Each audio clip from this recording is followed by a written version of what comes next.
This is Living History Footnotes for the Screaming Heads story. If you haven't seen the main episode yet, please check it out now. I will link it in the description. In today's video, we'll learn a bit more about Peter Kamarny, the artist behind Screaming Heads, and we'll talk about how, despite the fact that they're made out of concrete, Screaming Heads are always kind of changing. We're going to do both of those discussions through a series of recommended videos that I'm going to share with you as well. All that and more, so let's get into it.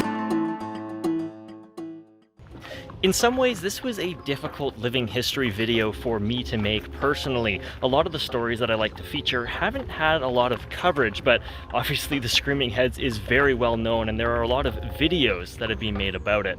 Now, some of those past productions that I'm talking about are actually quite good, and I'm going to share a few of them with you today. By far, my favorite Screaming Heads video is called The Sculptor in the Castle, and it's by Tungsten Body Films. The production value and the storytelling are both really excellent, and it's only about 9 minutes long, so it's rather bite-sized and quite manageable. Hopefully I can make some more videos in that sort of style if I could get a team around me as well. Anyways, here's a short clip from that video. So I thought it was quite appropriate to actually make it look like a pond. This was meant to be a cave, and you could basically have a bonfire up here and tell stories, etc. So you basically had these ghost-like images around the walls. So when the flames of the fire were actually alight, the actual image would flash around. Something that I haven't seen a lot of in other films and written stories about Screaming Heads is the connection between Kamarny's childhood and his artwork. So Kamarny was born in a place called Stoneleigh, which is, oh, there's a train. God damn it. I swear, I cannot do anything around railway tracks. Anyways, Kamarny was born in a town called Eastleigh, which is actually just under an hour's drive away from Stonehenge. And I was curious about this because there is a piece of art on his property where a lot of Screaming Heads are arranged in a circle, and I asked him, is this inspired by Stonehenge at all?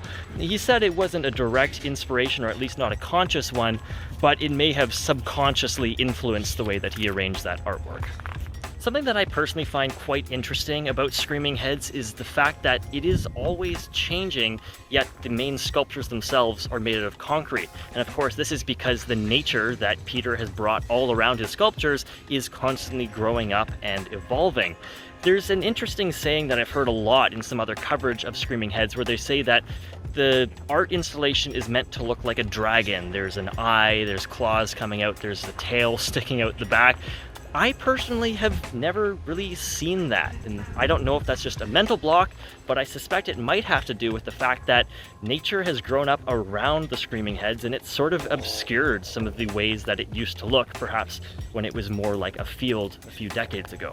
And of course, that's exactly what Kamarny wanted. He wanted nature to take over the property, and as you heard in the bonus video with the tour around his property, he likened some of his arts to the Mayan civilization and how it looks today, with the ruins standing amongst the rainforest in South America.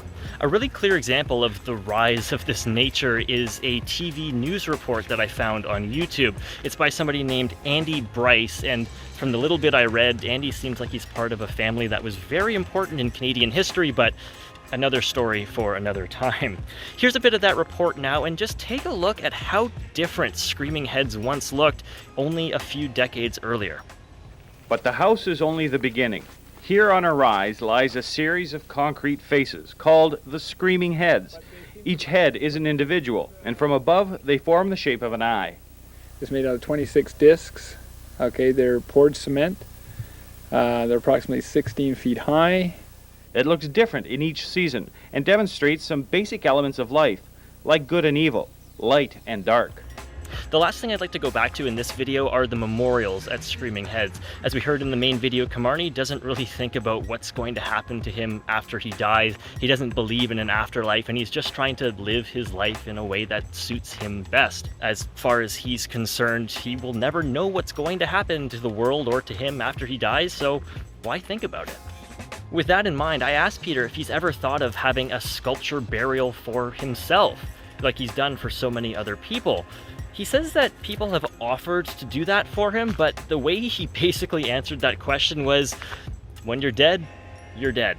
So it seems like this is something that if it happens, it happens, but he's not going to be too concerned about thinking about that for himself. On the topic of memorials, I have one more video that I'd like to play for you. It's from about a decade ago, and I find it very interesting because it features Peter talking about how he is about to make his very first memorial sculpture. Here's a clip. This year I have the remains of an individual and basically their ashes. The ashes go into cement when I'm mixing it, and then I put their name and etc. on the base. Here's my person. I hope the box isn't leaking too much. Let me try to get out. This will be the first person